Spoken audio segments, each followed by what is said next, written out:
Hey you guys, this is Crow here from Crow Archery and Motorcycle Adventures, and today I'm going to be giving you a video about the difference between making excuses and accepting things that you cannot change or that are out of your control.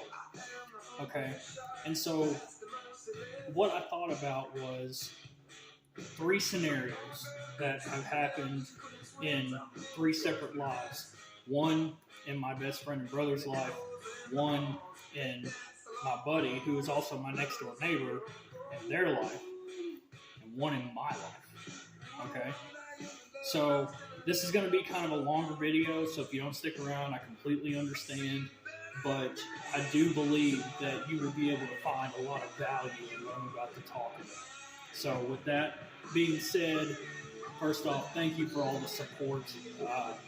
I couldn't have gotten anywhere I am without any of you guys, but the truth of the matter is I'm doing this to help you guys learn from my mistakes. And also, I learn from y'all all the time. I'm very thankful for that, and that's part of what makes this channel, even though it's super small, how special that it really is. So anyways, with that, let's go ahead and jump right in. The first one, talking about my best friend and my brother. Keep in mind, this is one of the best people I've ever met in my entire life. Has been an absolutely amazing person and detrimental to my development as a person.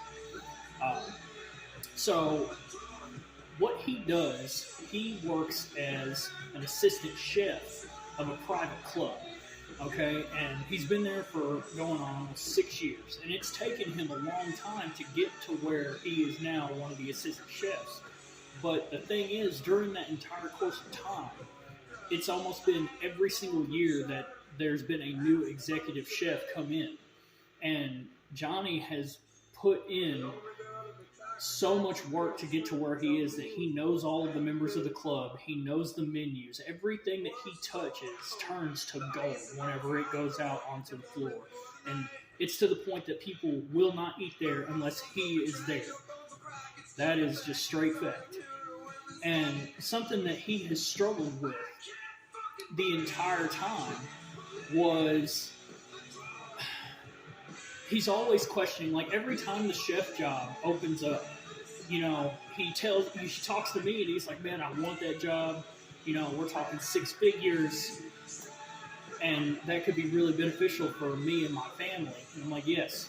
And I back him up on that decision every single time. But his biggest issue is that he struggles with himself because he's always looking for an excuse as to why he shouldn't take the opportunity or take the risk. Okay, and a lot of it boils down to things that I do understand, like, for example, job security. Like I said, the entire time he's been there, there's been a new exec chef every single year. Absolutely every single year. And which means that the place that he's at now versus if he was to move up to, like, the top of where he wants to be, that security actually goes down. Okay, and again, his family, they've got a couple of kids in the house. They help take care of his old lady's mom, which, they're getting married in April, which is awesome. I'm the best man, and I'm doing the best that I can to come up with a speech. And I'll get it. I know I will. But something that I've always had to tell him, and that most recently him and I have talked about, he was venting to me about getting the job and everything, but then he immediately started going into all the reasons why he's thinking, man, I kind of don't want it. And the only thing that I could say to him was that he's never going to know until he tries. You know what I mean? Like, worst case scenario, he does it for a year. If he plays it right, he can take all of that money and he can save it. And worst case, if he gets let go, if he did everything right, he'll have a huge stack of change in his bank account to where he could even take some time off from work if he wanted to be more there for his children. Because him and his old lady are always gone, always working, because they've got to do what they can to put the roof over the head for those kids. And then finally, after him and I had our most recent discussion, he was like, you know what, I'm going to do it. I'm going to take it. And I was like, yes, that's exactly what you should do. Quit worrying, quit being scared of what could happen, and just do it. All right. And at that point, it finally came through to him. He's like, man, you're right. I got to quit making excuses and I just got to go for it. Awesome. Story 2. My neighbor. Okay, my neighbor, he's a good buddy of mine. We ride motorcycles together. Just a really solid dude. Well, he has full custody of his youngest sister. Right now, she's 17. She's, doing really bad in school, like to the point to where she's not going to graduate until she turns 21. So what she's decided to do is she's going to go ahead and write out what she can and then go ahead and try to just go get her GED instead, which is what she should do at this point. Nothing wrong with that. It's basically the equivalent in today's world.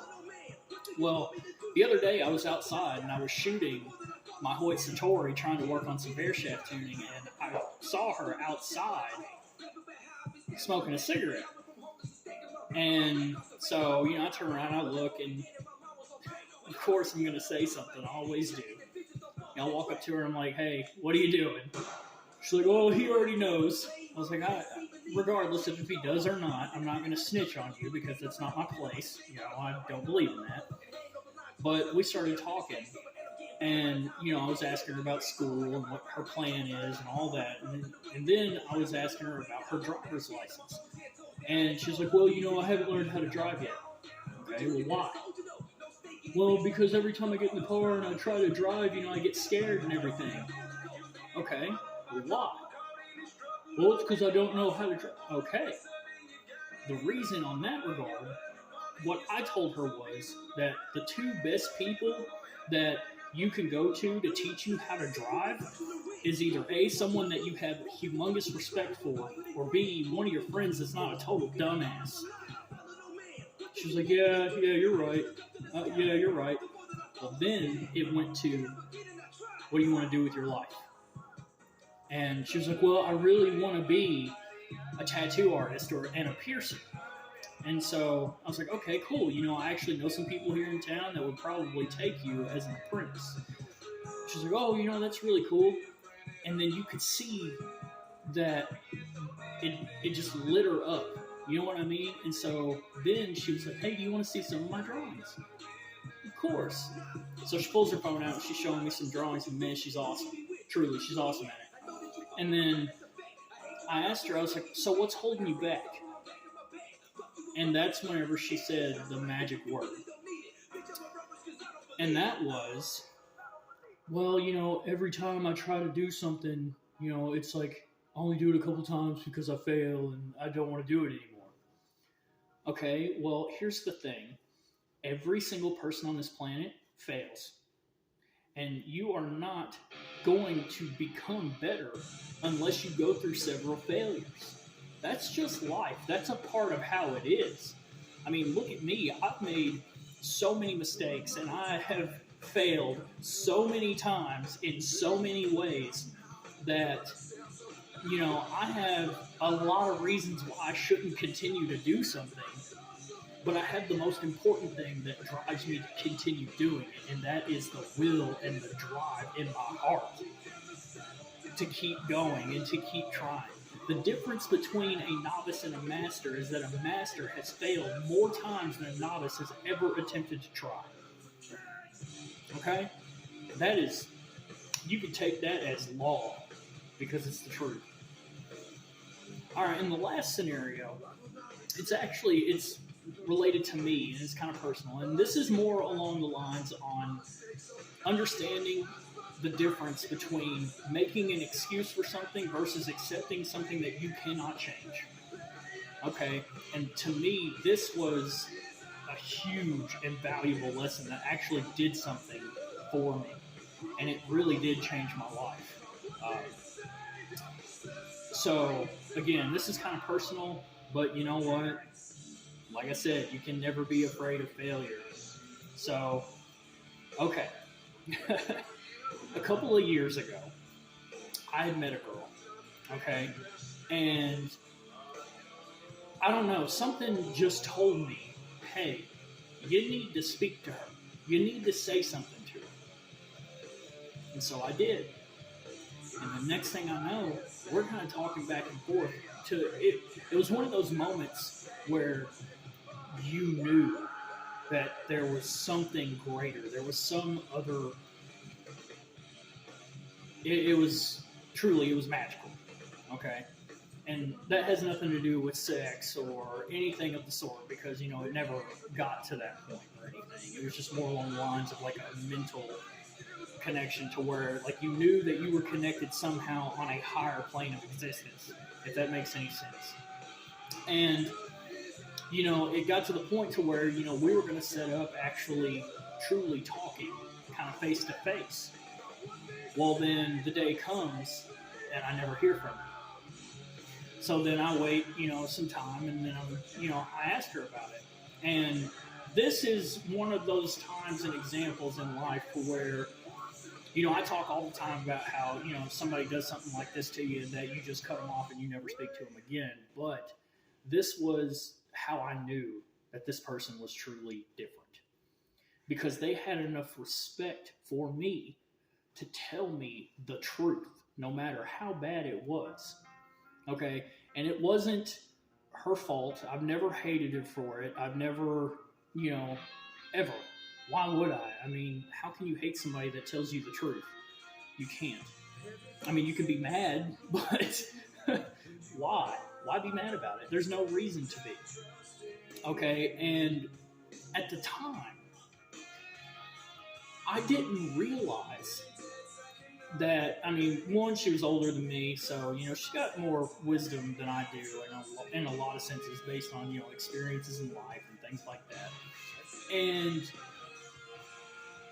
to me, it was weird because, like I said, the lesson that I learned from that was, even though I know to this day, I still think about her all the time. You know, I always hope that she's doing good and doing better with her life. And, you know, I will never know if, you know, she thinks about me or the conversations that we had or anything like that. But I do know this. I know that she knew that connection was there just as much as I did. You know, some days, you know, I'll go and make sure she's doing okay. You know, sometimes I'll say something, but most of the time I don't. Because the thing is, from what I can tell, she's doing pretty good. And that's awesome. That's good for her. And who would I be to try to, well, one, I don't have it in me to try to throw people off their course or anything like that. But it's really hard to explain. But the point is that encounter with her taught me about things that are out of your control. It's not about making an excuse, even though in regards, sometimes whenever you run into people like that, where you know that connection is there, based on your past experiences, you have to come up with every single excuse that you can to justify to yourself why you don't follow through. Okay? And that's okay. You can't be mad at people for it. You can't be butthurt about it. You can't do any of that. But what you can do is you understand how things are, and then you go on your way and be on your path. And only one or two things will happen. Either A, you will hear from them, because at that point, that's kind of their responsibility, not mine. Or two, you won't. And you've got to accept that sometimes in life you're just never going to know. You're never going to know. But you do know. You know what I'm saying? But you do know. And like I said, I mean, I've always been really guilty about whenever I come into situations like that, which has been so rare for me that, looking back, I don't really consider any of them, except for that one, something that truly did change my life. And I will forever be grateful for that. So, you know, like I said, I don't know if, you know, she checks up on me or anything like that. But, you know, like I said, I can't blame her. You know, I totally get it. But that's kind of one of those things that you have to leave up to the universe to determine and decide. And you just got to have faith. That's how it is. But you see, the thing is, I could have made a bunch of excuses about why, oh, it's this way or that way, and driven myself absolutely freaking insane over it, but there was no point. Okay? There's no point to make excuses to justify these things or to make yourself feel better. You just have to accept things as either A, this is something within my control, B, or A, that's what I meant to say. A, something that is within my control is at that point either I'm taking action or I'm making an excuse. Or B, something that truly is not within your control and you just have to accept things the way that they are and let it be. And then from there, you just kind of let the universe decide what's going to happen.